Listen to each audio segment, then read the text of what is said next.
Welcome, brave souls, to the chilling depths of horror in detail. Today we're going to share creepy clown horror stories. First story, The Clown in My Closet. My name is Maddie. Well, my real name is Madeline. My mom and dad named me after my grandma. But I hate that name. I love my grandma, but I really don't like that name. Maddie's not too bad, though. I'm 8 years old, going on 9.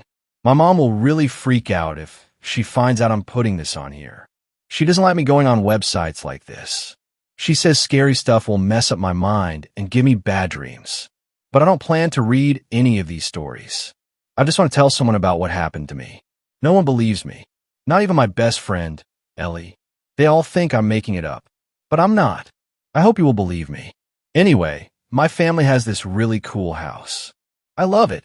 There's 2 acres that me and my friends can play on. It's all fenced in, and the rules are we can go anywhere we want just so long as we stay inside the fence. Then, there's the river. It runs right behind the house, and there's a neat sandy area where we can go wading.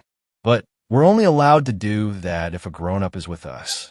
Dad says the house used to be a farmhouse. It's really big. I've got my own room and everything. I love it. Well, I love most of it. I love all of it except for my closet. I hate that. Actually, I guess I should say that I used to hate it. I don't hate it anymore. Not after what finally happened. See, there was this clown living in my closet, but now that I think about it, he didn't actually live there. He just showed up there from time to time, and he wasn't a regular clown. Oh, he wore clown clothes and had a clown hat and clown hair. But his face, it still scares me to think about it. His face looked like someone started to put clown makeup on him, but then decided to make him look like a monster instead. His eyes looked like they had red lights in them, and the makeup made it look like he had blood dripping all over his face. He had these long, pointy teeth, all of them top and bottom, and when he smiled you could see all of them, all the way back. It was really scary. I mean, really scary. Forget anything I might read on here. Nothing could ever scare me as bad as that clown did. I'm serious. Anyway, the first time I saw him, I'll never forget it. It was a Friday after Christmas. Mom and Dad had just tucked me in, turned out the light, and pulled the door almost all the way closed. They never close it all the way in case I need to call them if I get sick or something. There was just this little crack letting light from the hallway in and the light from my Mickey Mouse nightlight. I was laying on my right side, and I was just starting to fall asleep when all of a sudden my closet door started to open. I'll tell you what, that scared me silly. Then this hand reached around and got hold of the door and opened it some more. Then I saw his face. I'm not sure, but I think my heart might have stopped beating. He didn't do anything, though. He just put his finger to his lips, like he was telling me Then he looked around the room. I guess he didn't see what he was looking for, because he just waved at me and closed the closet door again. I screamed. Well, wouldn't you? A couple of seconds later, my mom came running in. I'll try to remember everything that was said. I can't promise this is perfect, but I think it's pretty close. Maddie, honey, what's wrong? I had trouble talking. I was so scared. What is it, baby? I pointed at the closet. What? The closet? What about the closet? Clown. I saw a clown. A really scary clown. Mom laughed. She actually laughed. Maddie, honey, there's nothing in the closet. You had a bad dream. That's all. No, Mom, it wasn't a dream. Honest. She ran her hand through my hair and hugged me. It was Maddie. I promise. Look, I'll check the closet for you, okay? She walked over and opened the closet door. Nothing there. See? Everything is just fine. Look behind the clothes, Mom. She smiled and pushed the clothes aside from the middle. See? The sides, Mom, the sides. She shook her head, then pulled the clothes to each side. Nothing. Check up on a shelf, Mom. She rolled her eyes, then reached in and pulled the string that turned on the light inside the closet. She looked up on the shelf. Nothing, Maddie. Now, I want you to come over here and look for yourself. No way. I pulled my blanket up to my chin and shook my head really hard. Seriously, Maddie, come see for yourself. Listen, do you think I'd be standing here if there was something dangerous inside your closet? I thought about that. No, I guess not. Of course I wouldn't. Now, come see for yourself. Do I have to? Yes, you have to. Now, come on. I pulled my blanket down and got out of bed. I stood next to it and looked at the closet. Not from over there. Over here, next to me. I shook my head again. This was not a good idea. Maddie, I want you to come over here next to me. I walked over and grabbed on her robe. I don't think I've ever hugged her so tight. Okay, now you reach over and move the clothes. I looked up at her like she was crazy. It's fine, Maddie. I'm right here. I won't let anything bad happen to you. I promise. I took a really deep breath, then reached over and shoved the clothes apart. Seeing nothing. Now both sides. I couldn't believe she was making me do this. Didn't she know how scared I was? Anyway, I did it. And there wasn't any clown. You see anything? No, ma'am. No, you didn't.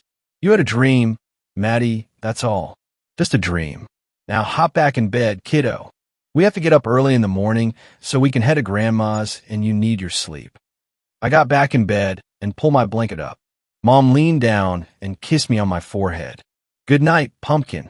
That's what she calls me. Night, Mom. I laid there for a while, trying to figure out what had happened. I mean, I knew I'd seen that clown. It wasn't a dream. Mom had just left the room, and I wasn't even sleepy yet. How could it be a dream?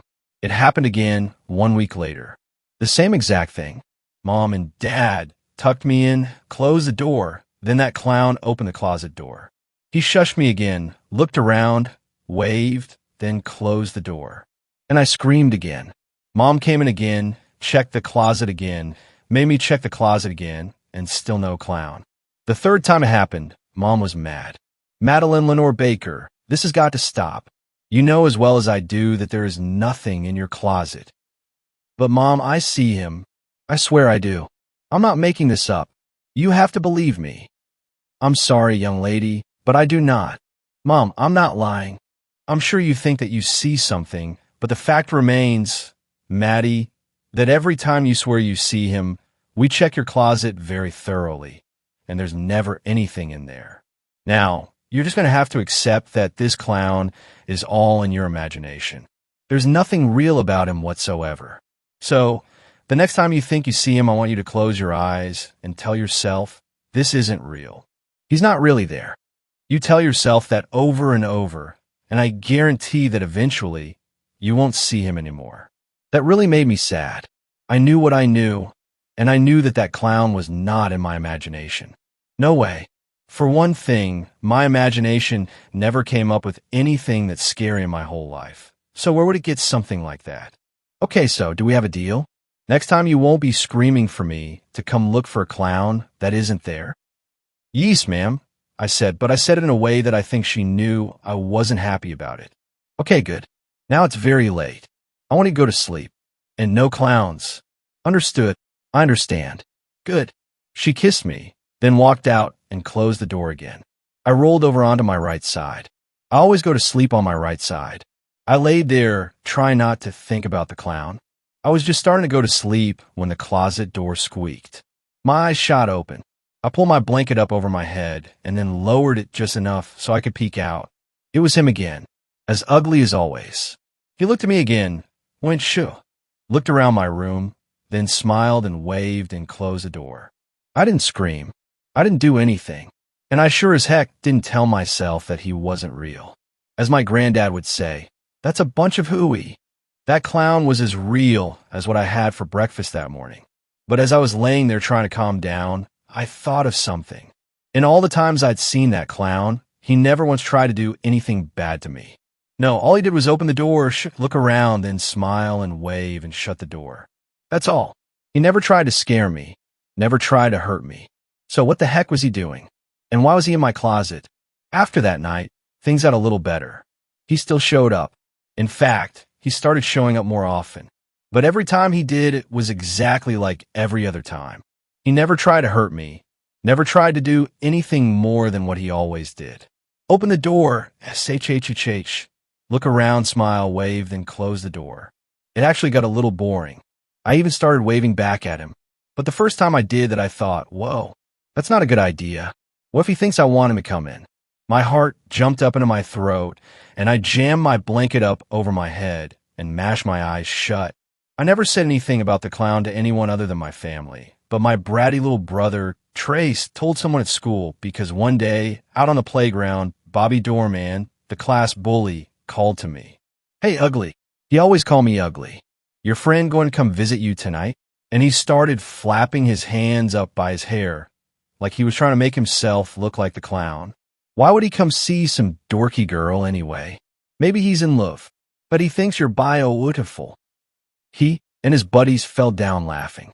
Walking home, I yelled at Trace, "Why do you have to go and blab all over school about the clown? That's nobody else's business." I was really mad.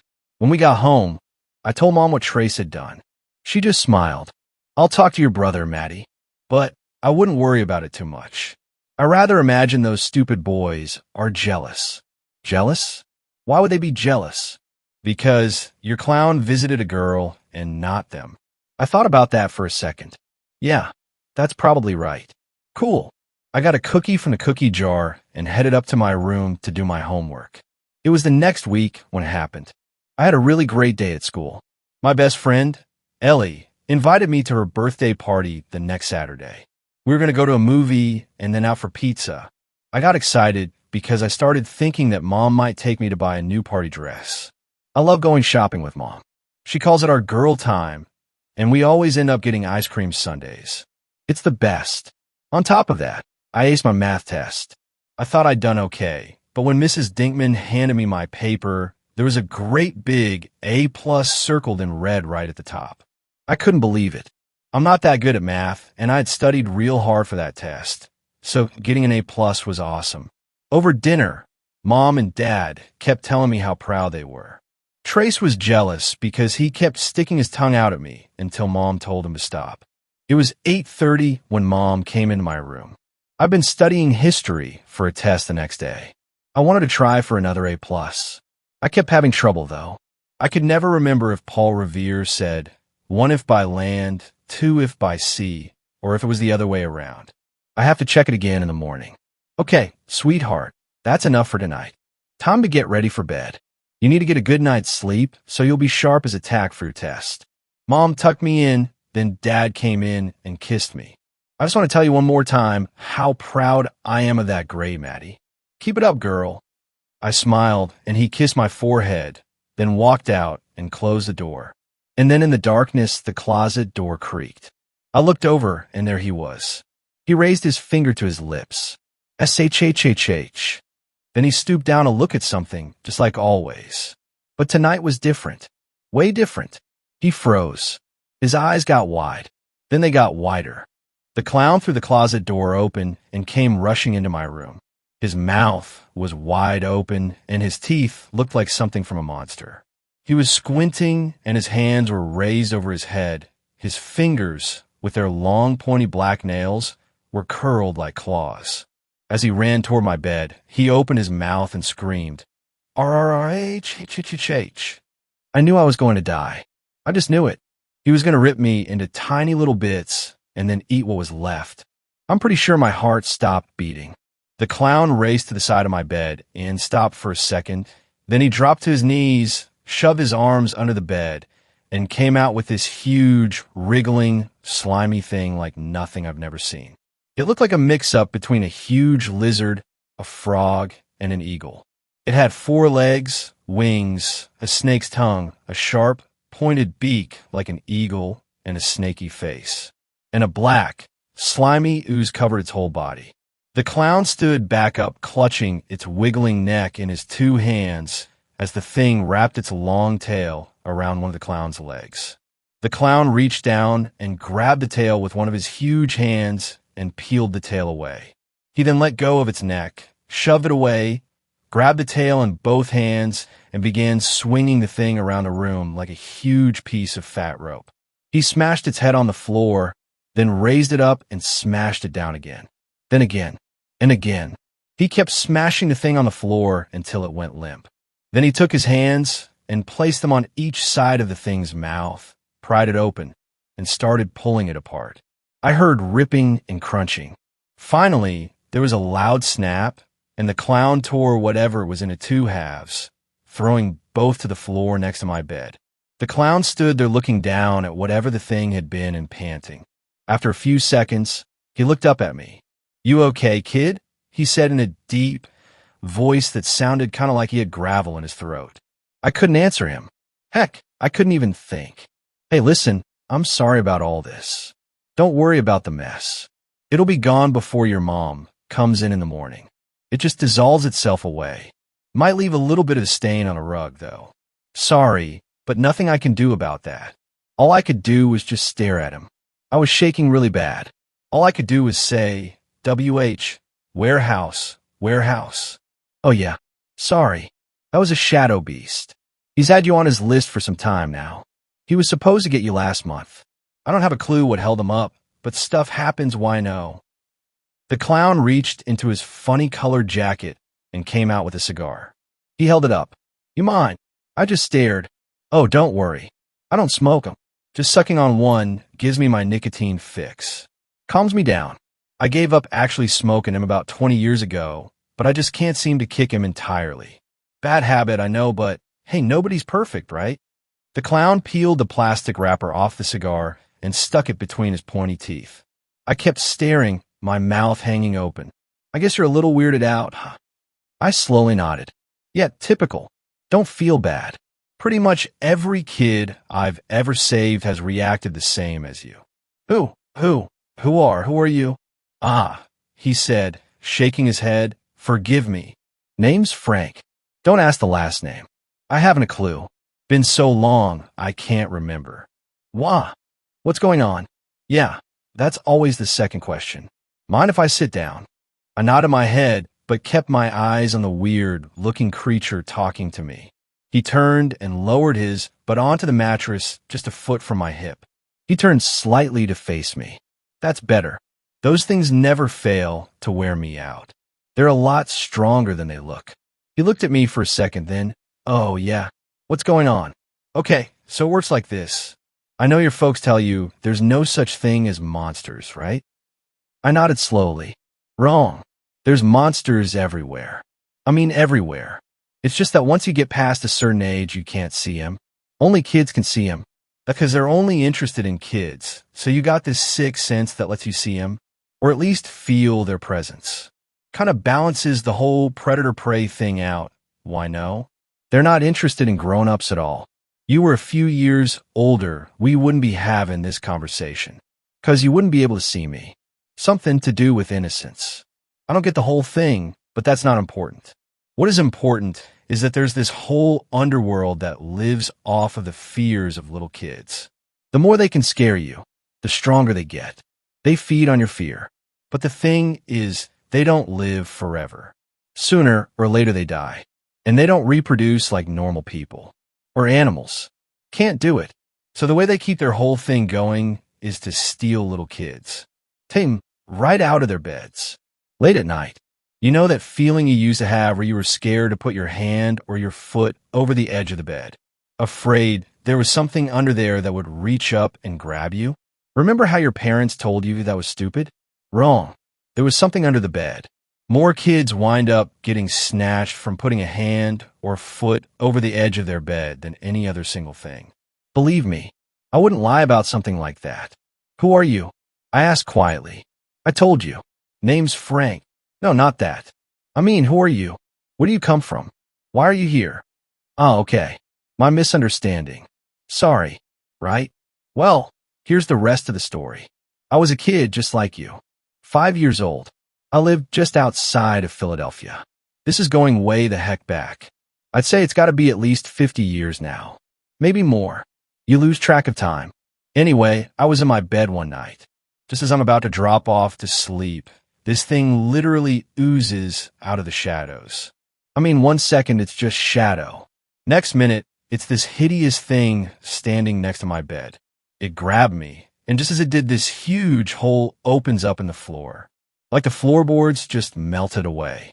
The thing took me and jumped into that hole. I looked up as we were falling, and the floor just closed back up. We fell and fell, seemed like forever.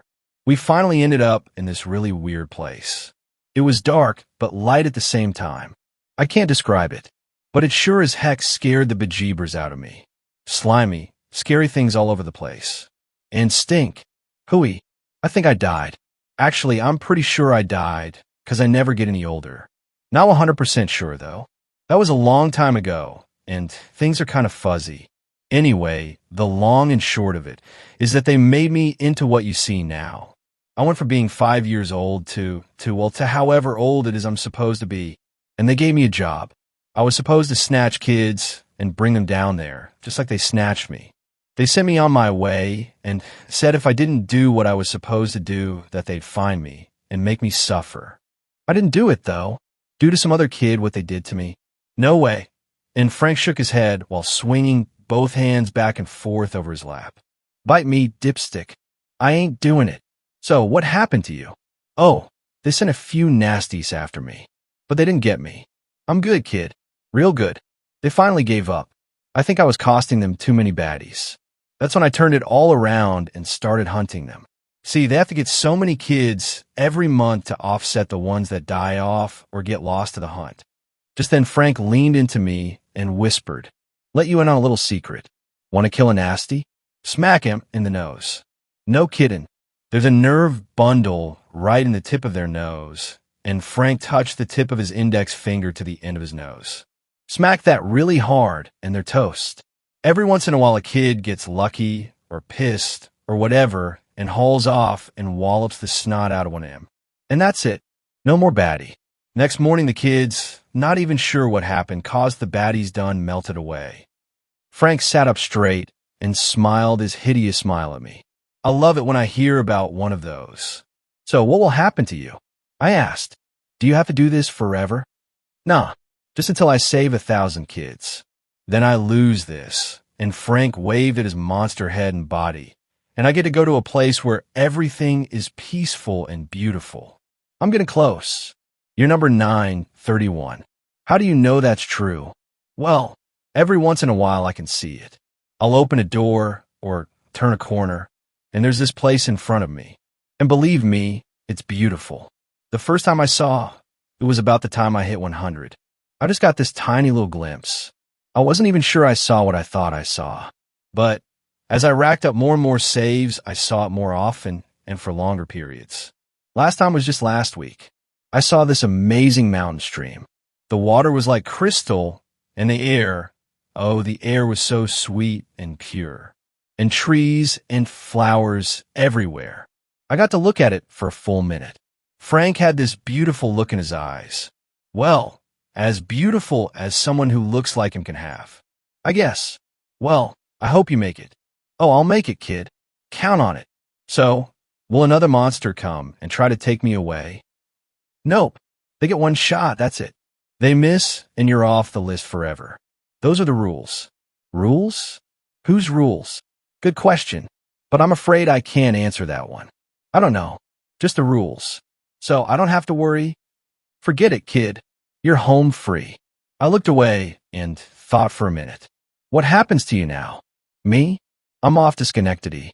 There's a kid up there going to get nab day after tomorrow. How do you know which kids are supposed to be kidnapped? Frank just smiled. About my sources. I nodded, then thought some more. Frank. Yeah, kid. Why do you do it? Frank grinned. To screw him, kid. To screw him. Look at me. They did this to me. For what? They can't live forever. They just want to keep their evil going. And the more kids I can keep them from snatching, the quicker their evil will die. I'm not the only one. There's a whole army of us. Thousands. They ruined our lives, so we're out to ruin theirs. And we'll win, kid. We'll win. Count on it. I hope you do, Frank. Count on it, Maddie. And Frank grinned at me again. Only this time, it didn't seem quite so ugly. Not quite so much like a monster. I thought I actually saw something a little nice in his smile. Okay, kid. Gotta be going. Long way to Schenectady. But before I go, anything I can do for you? I thought for a second, then I smiled. Well, if you think you could. Name it, kid. There's this boy. His name is Bobby Doorman. He's a bully. Say no more, Maddie. I got this. I smiled. I like you, Frank. I'm not sure, but I think I saw a tear in Frank's eye. The feeling is mutual, kid. Will I ever see you again? Hard to say. Probably not. But if things get really bad, check your closet. Then Frank stood up, turned, touched his index finger to his lips, then touched my forehead. You take care, Maddie. You too, Frank. Oh, and don't forget, What? One of by land. That made me giggle. Frank walked to the open closet door and stepped inside. He turned and waved. I waved back, and then he closed the door. The next morning, I woke up feeling very rested. I sat up in bed, then looked over at the carpet where Frank had thrown the shadow beast. There was a slight brown smudge. I smiled to myself, looked at the smudge, and whispered, "Phooey on you, Mr. Shadow Beast." Mom noticed the smudge when she came in to lay out my clothes for the day. "Maddie, did you spill something?" "No, ma'am." "Well, what's this?" "I don't know." "Maddie, honest, Mom," and I wasn't lying. I had no idea what that thing had been. Mom got down on the floor and sniffed at the spot. She quickly sat back up with a frown on her face. "Oh my God, that's horrible. Maddie, are you sure you didn't do this?" "Mom, I swear it wasn't me." "Great. Now I'll have to shampoo your whole rug. I hope that comes out." "Oh Lord, that stinks." I had to fight not to grin. Later that day, I was sitting at the lunch table with Ellie when Bobby Doorman walked up. I waited for his usual greeting, but instead of saying, "Hey, ugly," Bobby just said, "Hi, Maddie." I looked up at him. Maybe he wasn't feeling good. "Hi, Bobby," was all I could say. "Hey, listen, my mom made some brownies. They're really good. I brought you a couple. I mean, if you want them." "Okay." Now he was really acting weird. Yeah, sure." Bobby dug into his brown paper lunch bag and pulled out a baggie with 4 chocolate brownies. He handed them to me. Thanks," I said, just staring at him. "Sure. Hope you enjoy them." And he turned to walk away. He took 3 steps, then stopped and turned back to look at me, a really strange expression on his face. Hey, Maddie?" "Yeah." And Bobby looked like he had no idea what to say. He hemmed and hawed. Then, finally, "You know anyone named Frank?" Second story. My mom hired a clown off the dark web. They say that 99% of the internet is not accessible to traditional browsers. The world that lives beneath that which we see when we visit the dark web contains things which defy normal understanding. It has become a breeding ground to all of man's most perverse and dark fantasies. It's a place where chaos reigns supreme. My mother is not an extremely savvy internet user. In fact, most of the time, she has little to no idea what she is doing on there. If she is in someone else's YouTube account or Gmail, she often does what she is trying to do without paying attention to whose credentials she is using. Can you blame her, though? Her generation didn't grow up with computers. They are severely disadvantaged when it comes to that kind of stuff. I, on the other hand, somewhat pride myself on being knowledgeable about computers and the internet. I don't know how I would live my life without the opportunities it affords me. One could easily assume, then, that I would be someone who would take an interest in the dark web. And believe me, it's not for the faint of heart. Now, the thing is that I am very careful with what I do. I use a great VPN service, and I know what I can and can't click in order not to expose my IP address to anyone. After years of doing this, though, I did, however, become a bit too careless, and it just so happens at the time I did, I was on my mom's computer. I was hanging with my family during the holidays, and I got into an argument with my little brother, Tommy, about a certain listing that I had seen on a darknet market search. He's always been a bit of a sheltered kid, considering he has a cleft lip and my parents baby him like a toddler. So, I figured it was my responsibility to show him some of the real world every once in a while. I had told him about this listing for a clown that you could hire for birthday parties that was for some reason being advertised on the dark web, and he, of course, didn't believe me. So, I showed him the listing, and we read about how the clown would provide your party with an exceptional experience, one that you would likely never forget. Considering my knowledge of the dark web, I was pretty sure it was not an experience you would want to remember. After I showed him, I got distracted and went about my business doing other things. Somehow, though, I left my browser window open on my mom's computer. This was hands down the worst, most careless slip-up of my life, one that I will likely never live down. After I was done on there, she used the laptop and, thinking that the clown was something my little brother wanted to do for his birthday, she went ahead and paid for him to come visit the house. After I found out what she had done, we tried to cancel it. But I guess it didn't work because that weekend a clown car pulled up out front of our house for Tommy's birthday. Out of the car stepped an old man in traditional clown makeup with these pale, bluish, white eyes like those of a blind person. Yet, he seemed to be able to walk up the driveway totally fine. My mom was very freaked out and had my dad go meet him in the driveway. When my dad approached him, he tried to shake his hand, but instead the clown just immediately pulled out 3 juggling balls and started tossing them up effortlessly. My dad stared at him for a moment in awe, then began to guide him around the side yard into the back, where the rest of the party guests were. I was definitely a bit worried, so I went to the backyard, and the clown was already setting up for a magic show. The guy looked freaky as hell, but everyone in the crowd seemed okay with it. So, I suppose I was being too judgmental and should just let him do his show. Plus, he had a name tag on that said Noisy, and considering he hadn't said a word the whole time, I thought that was pretty funny. For the first trick, Noisy took a quarter out, and he pretended like it disappeared in his hand. Then he reached around the back of his head and pulled the quarter out from behind his ear. It was a pretty basic trick, but then he kept going with it. He pulled out quarter after quarter from behind his ear until there was a pile of change at least a few inches high on the ground beside him. Everyone in the yard seemed impressed when they saw this. It really was an incredible trick. Then he picked up the pile of change off of the ground and put it in his shirt. Then he held the shirt up with his 2 fingers and launched the coins up into the air. Only nothing flew out. The change had totally disappeared, and in its place a bunny rabbit popped out. The crowd really got into this. A few of them even got up and started putting money into his tip jar. Then Noisy extended his hand out and pointed at Tommy. Tommy smiled, excited to have been acknowledged, and stepped up. Noisy then pulled out one of those huge bubble-making wands and had Tommy stand in this round tray of soap on the ground. Noisy then lowered the wand over Tommy and lifted it back up quickly, covering him in a gigantic bubble. This was not an ordinary bubble, though. It would not pop no matter what. Tommy would hit the side of it, and it wouldn't break. Everyone in the audience stared at this speechless.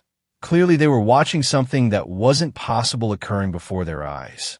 After a few seconds of being trapped inside, Tommy started to freak out and thrash against the side of the bubble. He began screaming and crying, panicking. "Hey, let him out!" my dad yelled as he started approaching the clown. Noisy then looked over at him and put his finger to his lips, shushing him. He then lifted the wand up above my brother's head and quickly brought it down over him. The bubble instantly disappeared, and so did Tommy. Frantic, my dad charged toward Noisy, but just before he could get to him, the clown brought the bubble wand down over himself and vanished as well. My dad screamed, frantically looking around for the 2 of them. Realizing the gravity of the situation, the crowd began to stand up and try to help my dad look for them. Then we heard a car start up in the driveway. Several of us sprinted to the front yard and saw the clown car pulling out and taking off down the street. My dad and I, along with several others, got into our cars and peeled out, chasing after him. Then the clown car turned a corner, and by the time we got there, it had vanished. Upon the realization that we had lost him, my dad immediately broke down in tears, screaming and pounding on the steering wheel. I had never seen him get like that before, and I knew it was all my fault. The following weeks were some of the worst I had ever experienced.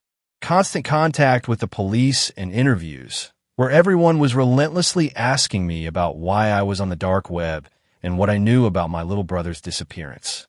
I honestly feel like I was lucky they didn't pin the entire thing on me and just close the case.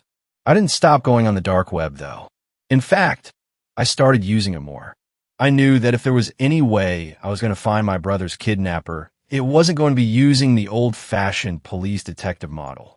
I had to track Noisy down once he decided to stalk again. So, I created various fake identities on numerous darknet markets and made posting after posting for birthday party clowns to come perform at my son's party. Then finally, after several weeks of doing this, I got a response. Only it wasn't from Noisy. It was from another old man dressed as a clown who included a picture of himself in the posting with his response. The weirdest thing was, though, the old man had a cleft lip and looked just like my little brother. Only he had aged at least 50 years. I was really freaked out by this and had to know more, but after I posted several times for him to meet me, I think he could tell I was trying to trick him because he would never showed up. I'm going to continue to look for him as long as I can, but I think he knows it's me, and for some reason, he doesn't want to be found. Third story. My father used to work as a clown. He has dementia, but I swear I can hear him leaving the house at night. And lately he's appeared different. My father used to work as a clown, and in doing so, he seemed to possess a sort of surreal magic. He was always weird about his family seeing him in action, so I only witnessed him performing a few times, but it was truly a sight to behold. He underwent a complete transformation when he put on that costume. A neon purple suit, puffy blue hair, and a bulbous red nose complete with brightly colored makeup. You see, my dad had always been a solemn man. He spoke tersely and never exhibited even the slightest enthusiasm about anything. He didn't seem sad, just neutral. My father simply existed, and that's all that could be said of him. However, when he donned his clown suit, it was as if he was an entirely different person. He laughed, joked, danced, and tumbled. Every aspect of him changed before me. His eyes took on an unusual depth, and he seemed much more spry than I ever remembered him being. He could stretch and twist and leap like a man half his age.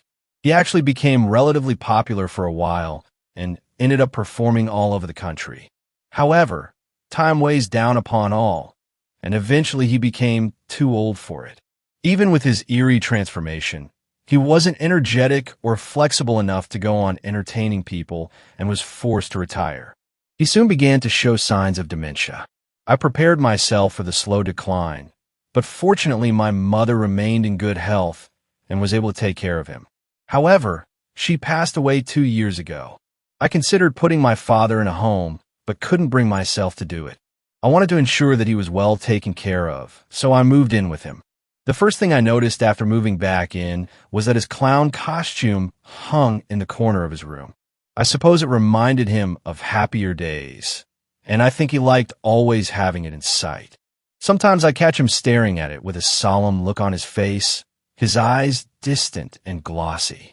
Soon, severe arthritis began to take hold, and he had difficulty moving about. He would just sit in his bed all day, usually watching TV or listening to the radio. We didn't talk much. Like I said before, he'd always been the silent type, even more so since my mom died. However, one day I went in his room to find him missing. I checked his bathroom, but he wasn't there either. Suddenly worried, I moved to search the rest of the house. However, something seemed off about his bedroom, but I couldn't quite put my finger on it. Then I realized his clown costume was no longer hanging in the corner. Concerned that he had wandered off, I frantically moved through the house. Still, I couldn't find him anywhere. I had heard horror stories about people with dementia wandering outside and disappearing. With the missing clown costume, I had the sneaking suspicion that he had gone out believing he was living in a bygone era. I ran outside and began to search the neighborhood. I searched everywhere, in backyards, wooded areas, and even under the occasional car. I must have been out there for at least an hour before I decided to return home and call the police. When I walked inside, I heard rustling coming from my father's room. I glanced in to see him sitting on the bed, doing something he hadn't done in a long time. He was reading a book. I was surprised. He had always loved reading, but his arthritis had gotten so bad that he couldn't turn the pages very easily. I bought him a Kindle, but he hated reading on it and just stopped altogether. "Where were you?" I asked. I noticed that his clown suit was hanging in the corner once again. He shot me a confused look. "What do you mean? You were gone just a little while ago." He shook his head. "No, I've been here this whole time. Are you sure I wasn't in the bathroom?" His voice lacked the gruffness that I had become accustomed to, and almost younger in a way. I hesitated for a moment, then decided not to press the issue any further. Yeah, that must have been it. As I was leaving his room, I noticed a strange smell. It was acrid, kind of like burning plastic, but more biological if that makes any sense. I couldn't wrap my mind around where he could have gone. I knew he wasn't in the bathroom. So why would he lie? Something else bothered me. He seemed younger. I can't explain it, but it was strange to see him reading a book. I don't think he was even wearing his glasses. And he spoke more coherently, too. He was my own father, and yet something about him sent chills down my spine. The next morning, I watched local news. They reported that a young boy had gone missing, and my breath caught in my throat when I saw the name. It was Billy Lyle. He was the 10-year-old son of some family friends. The Lyles had actually lived next door until they moved about a year ago, and I remembered that my father had always been fond of them. I went to his room to deliver the news and found him sitting on his bed, reading a book again. I watched him for a moment. He seemed nimbler, his hands lacking their usual tremble. I noted that he wasn't wearing his glasses again and wondered if he was just trying to show off or pretend that he was better so I wouldn't worry about him. "Hey, Dad," I said. He glanced at me, then immediately went back to reading his book.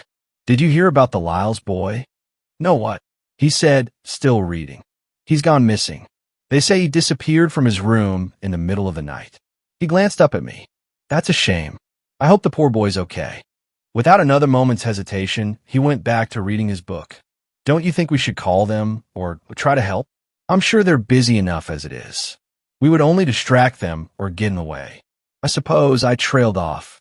He seemed fixated on his book, so I left. That night, I laid awake longer than usual. I couldn't stop thinking about Billy Lyle. I had always been particularly affected by stories of missing children, and this one hit close to home. I remembered attending his birthday party only 2 years ago. I told myself he would be all right, but still fear gnawed at my gut. I ended up staying awake until almost 4 in the morning, glaring forlornly at the clock, acutely aware of the fact that I had to be up early for work. Just as I was drifting off to sleep, I thought I heard the front door closing.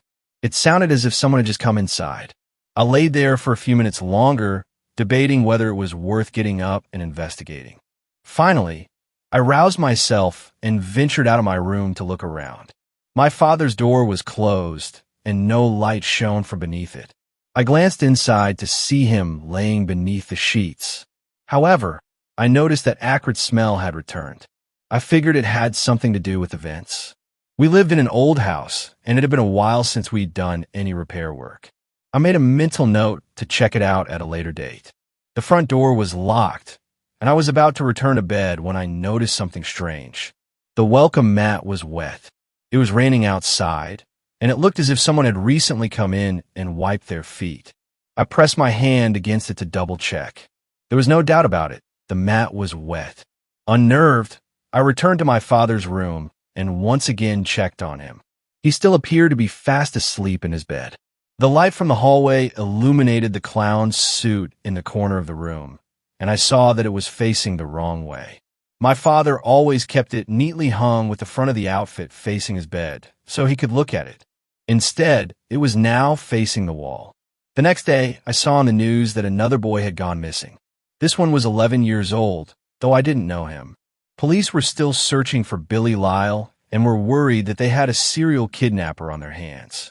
However, what happened next was even stranger.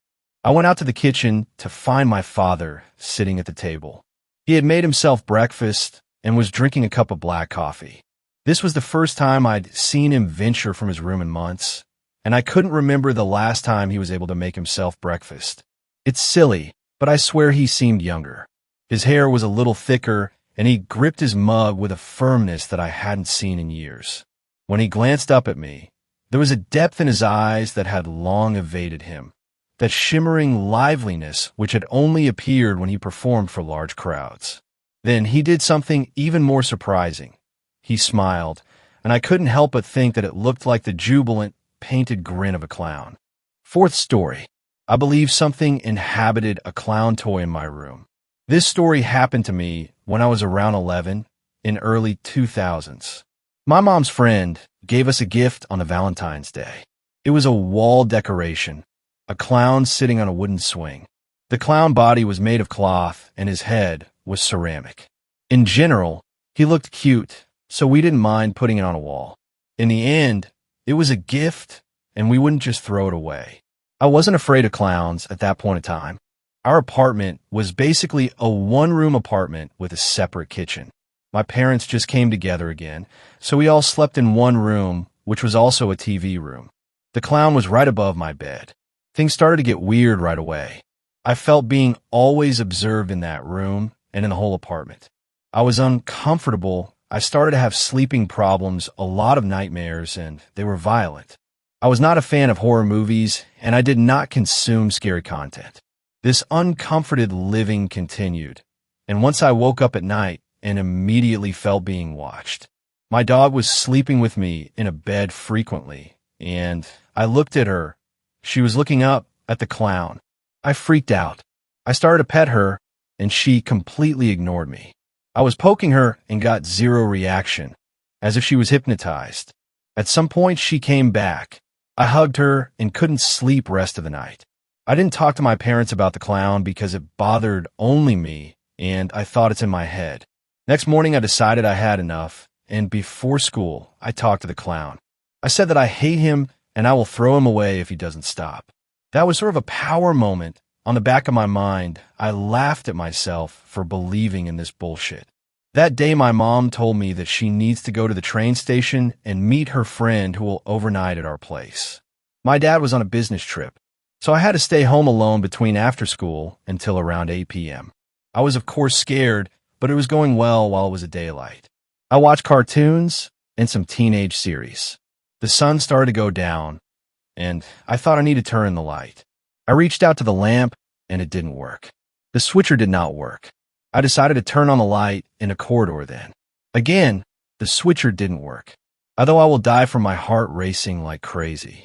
I was scared to go to the kitchen. I was paralyzed by fear. I thought to myself, I will just sit on a sofa, will watch TV, and nothing will happen to me. Same second, I see with my peripheral vision that one of the clown's leg sort of moved and slightly bounced against the wall. I told myself I am just too scared and there was nothing wrong. It's my imagination. It's just a toy. What happened next, I have no idea. It's a completely blackout for me. According to my mom, she came back home with her friend and called the doorbell. I had key inserted, so they couldn't come in. I didn't open. They called on the home phone, and I didn't pick up. They went down to ask concierge if she saw something. The dog was barking like crazy, and they could hear it through the 2 entrance doors. There was light in the room, which they could see from the balcony. They say it lasted for about 30 minutes before they called emergency to break into apartment, and around maybe 10 minutes for them to arrive and break into. Lastly, I sort of woke up as my dog was poking me with her cold nose in my face and hands. All I remember is that I turned on, there was light everywhere, dog was jumping on me and banking, the phone was ringing constantly, and people were knocking on the door screaming my name. It was a chaos. Another thing, I was lying on a pillow under the blanket, as if I went to sleep. When I opened the door, my mom and her friend were hysterically crying. They thought I'm dead or something. I told that I was watching TV, and I probably fell asleep so deep that I didn't hear anything. It was around 10 p.m. after we ate and prepared to bed. I slept in a bed with my mom and her friend in my bed. I didn't tell anything about the clown because I was just so stressed about the whole thing. In the morning, her friend told she felt very uncomfortable and couldn't fall asleep because she felt observed. Then she pointed at the clown and said it was creepy. That's when I told them that the last thing I remember is the clown's leg moving before I passed out. I guess we all got horrible chills. Next morning, I went to school. My mom threw away that clown far away from our area. It would have been great if she told me about this beforehand, because when I came from school and didn't see the toy, I started to spin around thinking this shit is standing behind me with a knife. When I realized it's just not there anymore, I sat near the open entrance doors and waited for adults to come back from work. This is the story. The scariest shit I had.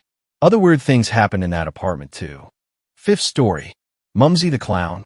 So, I'm going to share something with you that happened to me as a child. At the time, I was around 10 to 11, and my sister would have been 8 or 9. Long story short, our cousins who we saw every weekend had purchased a life-size knitted clown from an op-shop thrift store. I know what you were thinking. Why on earth would anyone buy one of those? My thoughts exactly. Anyway, from the moment this clown arrived at their place, weird things started to happen. I'll give you a couple examples. They would place the clown in their bedroom, for example, and when they woke up, it would be sitting on the couch or in the kitchen, and this went on for some time. One night, a few months after they got the clown, myself and my sister had a sleepover at our cousin's place. By this point, we were all super scared of the clown and didn't want it to be anywhere near us. So for whatever reason, we locked it in the outdoor dog kennels that they had at their place. Sure enough, when we woke up the next morning, she was inside the house, sitting on the couch. Although all our parents were skeptical, our uncle, cousin's father, decided it would be best to just get rid of the clown for good. He put the clown on the back of his ute, ready to take a load of rubbish to the tip that afternoon. This is the part one really can't explain. Myself, my sister, and our two cousins were out the back of their place, riding on the mini four-wheelers they had, and we stopped to have a break and chat. Then, out of literally nowhere, we see the clown running like it's human through the long grass, maybe 50 meters away from us. Terrified was an understatement. After 10 seconds, it had disappeared into the grass. We ran to our parents and tried to explain what we saw when everyone realized the clown wasn't on the back of our uncle's ute anymore. No one could understand, especially us four kids after seeing what we saw. That was the last time we ever saw the clown. We went back to the long grass where we saw it, but nothing was there. We talk about it still to this day and honestly still can't believe it. This story sounds like a load of BS, I know. But we know what we saw that day, and it's something I'll never get out of my head. I suppose the underlying question is, where did the clown go? And what had caused this to happen? Sixth story, the clown in my closet. I will start by saying my grammar sucks. So sorry in advance. When I was growing up in Chicago on the north side of Rogers Park, I had my worst encounter with what I would say most creepy demon encounter. We moved in when I was very young into our first house. I got to live in the basement, and it was nice, had everything for me down there, even a bathroom, so it wasn't that bad a war under 10, so I wouldn't have to go upstairs in the dark. I had a big closet too, and big windows to let all the morning sun in. After a week of sleeping in there, I would hear strange noises coming from the closet, and sometimes what sounded as if the door would be opening to the closet, so I never looked, just kept my eyes closed. I put the noises to mice making noises because we found the lady living before us fed them all the time. So the next night comes around and I hear the door open.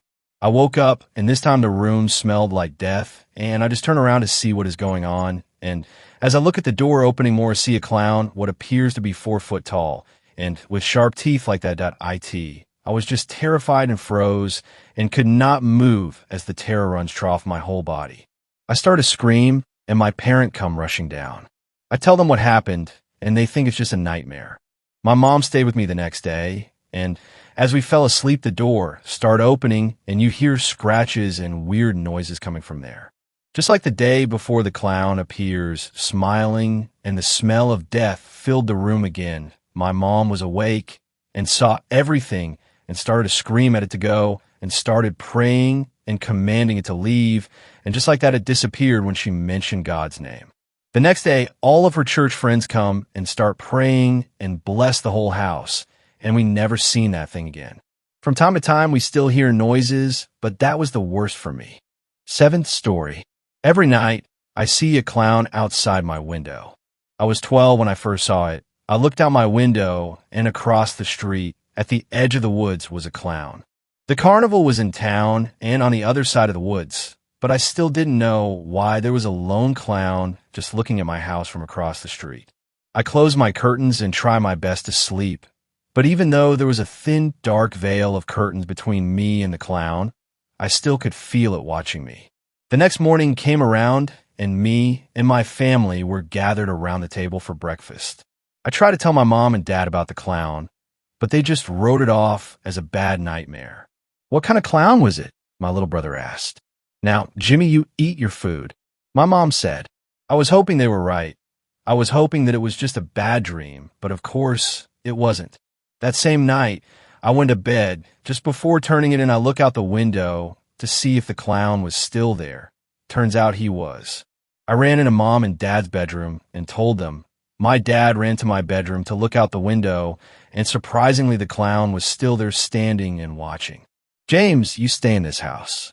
That's when my mom came in and looked out the window. to see the clown staring at us. Oh my God. My dad ran out with his hunting rifle. Get out of here and don't you come back. The clown turned and walked back into the woods. The next morning, my dad made it a point to go to the carnival and tell them about what has been happening with the clown situation. It worked out because my mother was thinking about taking us anyway. Come on, kids, it's summer. Why don't I go down? Me and my brother were waiting for a chance to go to the carnival. By afternoon that day, we were heading to the fairgrounds. Dizzying rides, fried foods, and fun games that me and my brother knew we would spend our whole allowance on. All right, you kids, stick together and have fun. Me and Jimmy were off to ride some rides, while Dad and Mom went to chew out management for the clown situation. After winning a large plush elephant for my younger brother and a few deep-fried Oreos, we almost completely forgot about the clown situation until we saw it. The clown, the one outside our window. He was at the entrance of one of the big tops. I wasn't thinking at the time and approached the man. Hello. Well, howdy you kids here to see the big show. What's the show?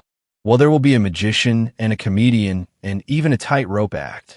I knew the next question sounded weird, but I had to ask it. Are you the one standing outside our house every night? He looked confused. Can't say I am. Never been to your house. Oh, okay, do you ever go into the woods? Well, maybe a time or two for a drink. Now that's none of y'all business. Just go in and enjoy the show. Me and my brother went into the ring for the performance. We loved it. We practically laughed at every joke, and the tightrope act kept us on the edge of our seat. After the performance, the sun was setting, and we went out to see what looked like the manager talking to the clown at the entrance. Kids, I hear Mom yell. Come on, we are going home. Me and my brother were exhausted after the day. We went home to bath and eat a meal before calling it a night. That night, I woke up to the sound of my front door opening. I looked out to see not only the same clown at the edge of the forest, but also my little brother heading for him. My first instinct wasn't to get my parents, but instead to run as quickly as possible to retrieve my brother before it was too late. I went outside and saw Jimmy follow the clown who had retreated into the vast expansion of woods. I took my flashlight and made my way into the dark woods to try to find him. I'm not going to lie and say I felt brave. It was terrifying. I felt like there was something always behind me. I felt like there were monsters just out of my vision, waiting to pounce out and attack. I cried as I called out my brother's name. Jimmy, Jimmy. That's when I heard my name get called in return. I ran in the direction of the voice and saw my brother. Jimmy, I said, relieved. Come on, we got to get home. He didn't say anything. He just looked at me. Jimmy, I asked, wondering if that was really him I was seeing. That's when I heard something from behind me that startled me. It was Jimmy, the real one. Brother. I turned to look at him, then I turned to look at the thing only to see it wasn't Jimmy anymore. It was me. I shook, and that's when I heard my dad's voice calling us from the entrance of the woods. I took Jimmy and ran with that thing behind us, still staring at us. I ran up to my dad. What in tarnation are you kids doing out here? The first question I thought to ask was out of the blue, but necessary. Itch, how do I know it's really you? My dad gave me a confused look. That's when we heard the sound of what seemed to be a deer being killed in the distance, ripped to shreds by the sounds of it. We ran home and locked the door. For the better part of a month, we could hear the creature running around the woods, killing deer and anything else it could get its hands on. I have no idea why it didn't kill me or Jimmy or the clown from the carnival. My dad and mom had prohibited us from ever going into the woods again because whatever that thing is, it is done stalking. It wants to hunt now. 8th story. I tried confronting a clown. I don't know what I was thinking. It seemed like an innocuous idea. Find one of the clowns, corner it, and find out why they're doing all of this. I would become a media sensation. My findings might have led to blowing the entire clown sensation wide open, all because of my bravery. I'd be a hero. At first, my town seemed to be a sacred land that no clown dare touch. It was a God-fearing, blue-collar town where everyone knew their neighbors, and the postman could eat for an entire week thanks to the housewives and their generosity. There was one school, a Baptist-run institution, that, surprisingly, focused more on education than religion. Everyone who has ever lived in the town went to that school, just like everyone here got their first job at the window factory. It was simply how things were. Some call it trite. We called it home. Sure, there was crime. One time, for example, the little Daxterly's oldest boy lashed out and broke 3 windows at the church. It was all over the news and the papers. People would gossip, of course.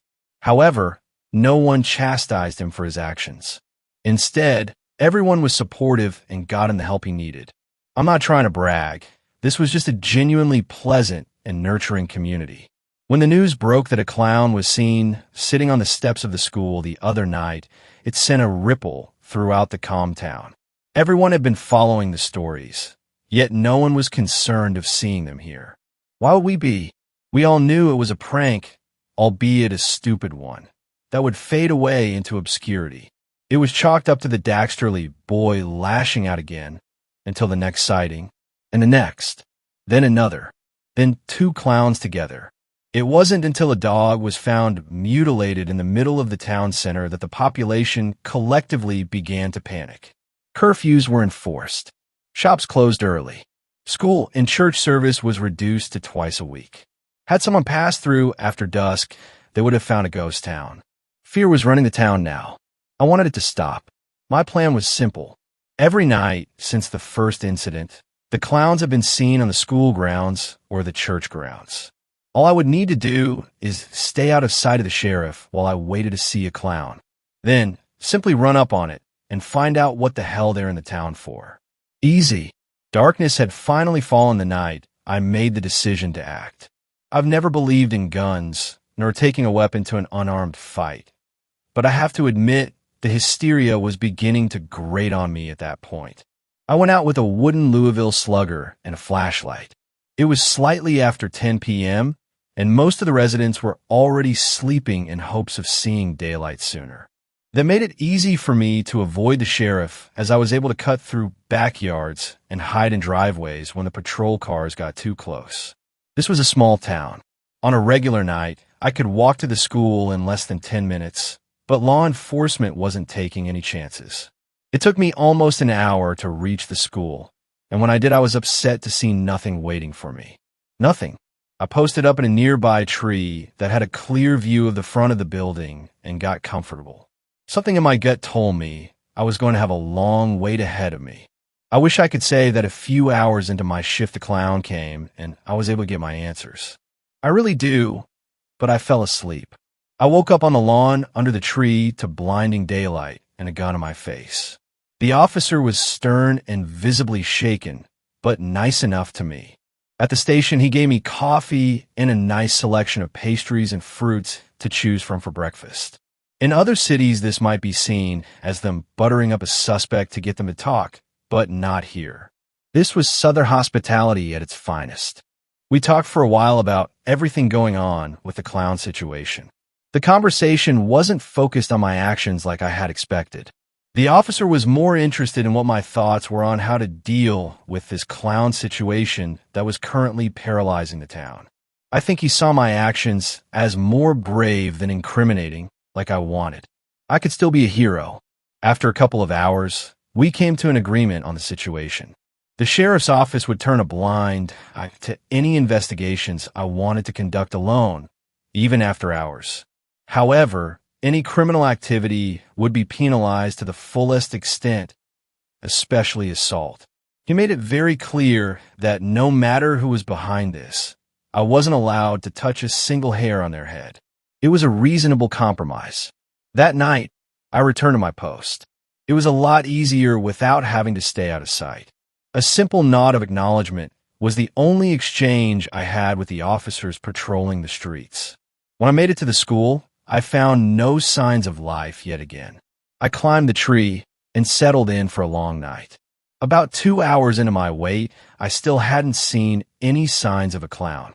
My eyes were getting heavier by the minute, so I made the decision to inspect the grounds and see if I could discover anything indicating a clown might be in the area.